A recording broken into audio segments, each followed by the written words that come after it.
Assalamualaikum warahmatullahi wabarakatuh. Perkenalkan, nama saya Muhdaniel Ismail dari Prodi Ekonomi Syariah kelas 3E. Di sini saya ingin menerangkan tentang analisis laporan keuangan. Baik, di sini saya akan menjelaskan tentang analisis laporan keuangan. Yang pertama yakni ada jenis dan teknis ALK. Pada jenis dan teknis ALK ini yang pertama ada neraca. Neraca yang mana neraca di sini adalah laporan yang menunjukkan posisi keuangan perusahaan pada tanggal tertentu.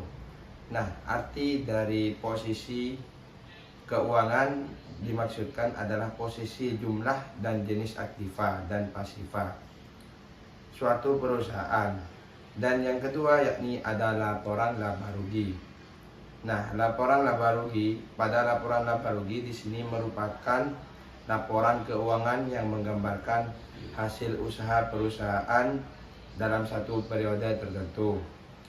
Dalam laporan laba rugi ini tergambar jumlah pendapatan dan sumber-sumber pendapatan yang diperoleh. Kemudian juga pendapatan, jumlah biaya dan jenis-jenis biaya dikeluarkan selama periode tertentu. Dari jumlah pendapatan dan jumlah biaya ini terdapat selisih yang disebut biaya atau ini terdapat biaya atau rugi. Jika jumlah pendapatan lebih besar dari jumlah biaya, perusahaan dikatakan laba. Sebaliknya, bila jumlah pendapatan lebih kecil dari jumlah biaya, perusahaan dikatakan rugi. Dan selanjutnya ada laporan perubahan modal, yang mana merupakan laporan yang berisi jumlah dan jenis modal yang dimiliki pada saat ini. Kemudian laporan ini juga menjelaskan perubahan modal dan sebab-sebab terjadinya perubahan modal di perusahaan. Dan selanjutnya ada laporan arus kas. Arus kas yang merupakan laporan yang menunjukkan semua aspek yang berkaitan dengan kegiatan perusahaan, baik yang berpengaruh langsung atau tidak berpengaruh terhadap kas. Dan yang terakhir, laporan catatan atau laporan keuangan merupakan laporan yang memberikan informasi apabila ada laporan keuangan yang mengeluarkan penjelasan tertentu. Artinya terkadang ada komponen atau nilai dalam laporan keuangan yang perlu diberi penjelasan terlebih dahulu sehingga jelas. Hal ini perlu dilakukan agar pihak-pihak yang berkepentingan tidak salah dalam menafsirkannya. Selanjutnya ada teknis ALK secara umum, itu ada 3.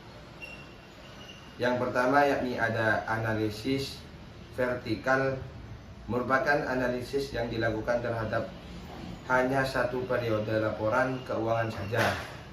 Analisis ini dilakukan antara pos-pos yang ada dalam satu episode, dan informasi yang diperoleh hanya untuk periode saja dan tidak diketahui perkembangan dari periode ke periode, tidak diketahui.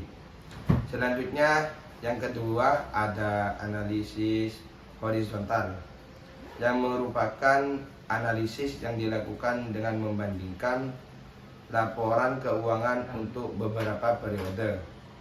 Dari hasil analisis ini akan terlihat perkembangan perusahaan dari periode yang satu ke periode yang lain, dan yang merupakan upaya yang dilakukan untuk menganalisis hubungan antara pos-pos dan laporan keuangan perusahaan seperti laporan neraca dan laporan laba rugi.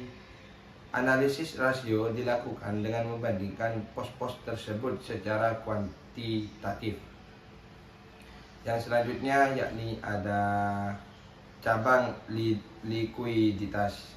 Nah, cabang likuiditas ini menunjukkan bahwa kemampuan perusahaan dalam membayar utang jangka pendeknya.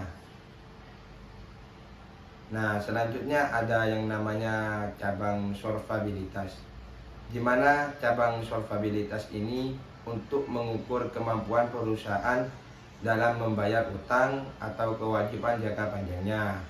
Dan selanjutnya ada sumber dan penggunaan modal kerja, yang mana untuk memberi atau membiayai aktiva tetap dan bersifat jangka panjang yang dapat digunakan secara berulang-ulang, seperti memberi tanah, bangunan, dan lain-lain.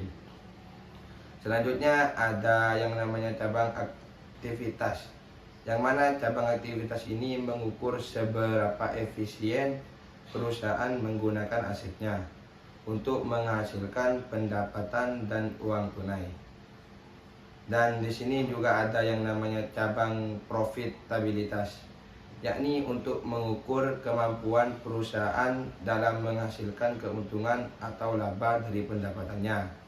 Nah, di sini ada 3 ALK, yang mana yang pertama ada ALK perkreditan, yakni untuk menghindari kredit yang dibiayai nantinya tidak layak yang berakibat pada bank dan akan berakibat pada kerugian. Yang kedua ada ALK laba kotor. Laba kotor yakni untuk mengetahui penyebabkan penyimpangan laba kotor dan hubungan antar elemen-elemennya. Dan yang terakhir ada ALK break even point, yakni untuk mengetahui pada titik berapa hasil penjualan sama dengan jumlah biaya atau perusahaan beroperasi. Dalam kondisi ini tidak laba dan tidak rugi atau laba sama dengan nol. Nah, pembahasan yang terakhir yakni ada rasio keuangan bank, yang mana rasio keuangan bank di sini memiliki 3 poin. Dan yang pertama itu ada rasio likuiditas. Bank rasio likuiditas adalah bank rasio yang digunakan untuk mengukur kemampuan likuiditas jangka pendek perusahaan dengan melihat aktiva lancar, perusahaan yang relatif terhadap hutang lancarnya atau kewajiban yang dimiliki oleh bank. Dan yang kedua ada rasio solvabilitas, bank yang mana merupakan rasio yang dipergunakan untuk mengukur sejauh mana aktiva perusahaan dibiayai menggunakan utang. Ialah beberapa besar beban utang yang ditanggung perusahaan dibandingkan dengan aktivanya. Nah, dan yang terakhir ada rasio rentabilitas, yang mana merupakan rasio yang digunakan untuk mengukur tingkat efisiensi usaha dan profitabilitas yang dicapai oleh bank yang bersangkutan. Pada pembahasan ini akan dijelaskan mengenai analisis laporan keuangan, termasuk jenis dan teknik. Sekian presentasi dari saya, kurang lebihnya mohon maaf. Wassalamualaikum warahmatullahi wabarakatuh.